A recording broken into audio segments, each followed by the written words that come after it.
নমস্কাৰ খুলুমাই সৎ শ্ৰীমন্ত শংকৰদেৱ সংঘৰ 93 সংখ্যক যি বাৰ্ষিক অধিৱেশন চলি আছে বৰ্তমান ৰঙিয়াৰ মৰণজনাত আৰু হাতীখোলা পথাৰ বুলি কয় এইখিনি ঠাই আৰু ইয়ালৈ আপোনাক স্বাগতম জনাইছোঁ। আহক শ্ৰীমন্ত শংকৰদেৱ সংঘৰ 93 সংখ্যক বাৰ্ষিক অধিৱেশননো কেনেকৈ হৈ আছে। আজি হৈছে প্ৰথম দিন।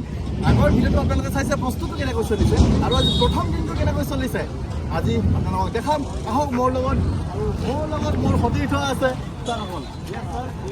কি ক'ব সদৌ অসমবাসী আপোনালোকে?